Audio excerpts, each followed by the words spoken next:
Lacey, thanks. Well, every week we get a chance to talk with Oklahoma City Mayor David Holt about our city, from events that make it to his desk and other issues across the city. Mayor Holt, good morning. Hi, good morning. Hey, you're back in the States. We'll get to a question about that in just a moment. Want to start with this, though.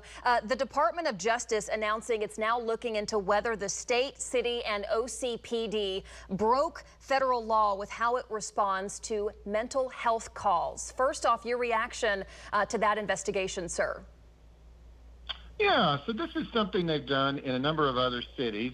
It's the division of DOJ that deals with the Americans with Disabilities Act. And from what we understand, it's going to be a multi-year process. It's how they use the powers at their disposal to achieve the policy ends they desire. And, the police chief has said publicly that he plans to, work with them. And that's certainly what I would want him to do. And I think we'll just see where it goes. Mayor, aside from the investigation, is there room for the city to improve their response to these types of calls? Well, I mean, I would always say there's always room for us to improve anything, right? And obviously through MAPS 4, we're making an investment in mental health crisis centers in our city. And so, I leave it to the experts, but my initial response to your question is yes, of course, because there's always room for improvement in anything we do. All righty, switching gears this morning, you, like many of us in our community, donated to Metro nonprofit on Giving Tuesday. Tell folks about the good work that people at the Urban League are doing. Yeah, that just happened to be where I was speaking on Giving Tuesday, so I certainly used that as a platform on my social media to talk about Giving Tuesday. Even though it's Thursday, you can still give, and I certainly encourage all residents of our city to pick a cause this week and support it. On Tuesday, my personal donation on that day was to Urban League, because I was speaking to their Equal Opportunity Luncheon.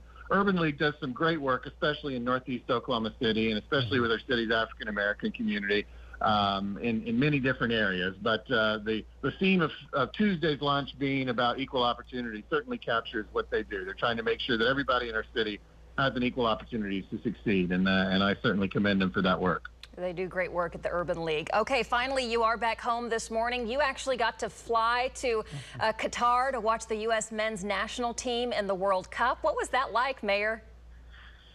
Yeah, I'm a sports fan, so I've had the chance to be at NBA Finals here in Oklahoma City. I've been to college football national championships, and I'm telling you, there's nothing like the atmosphere at the World Cup. It was unbelievable. I've never seen that level of energy, and it was really, obviously, a great honor to help represent American fans at the U.S.-England game last Friday night, which was obviously a thrilling tie, and we've seen what the Americans did since then. So it's exciting to see them move on Saturday to play the Netherlands, and I've definitely got World Cup fever. I don't know if everybody else does, but I am into this thing, and it was a great experience to be there. And we also got to meet with some U.S. soccer leadership, because we've got a great relationship here in Oklahoma City with U.S. soccer, including the funding of our most recent futsal court in Scissor Tail Park. That's awesome. Yeah, I think all of us right now, at least, are massive soccer fans. Yeah, I'm learning, at least right now, right? I'm learning the art of a thrilling tie, as the mayor said. There you go.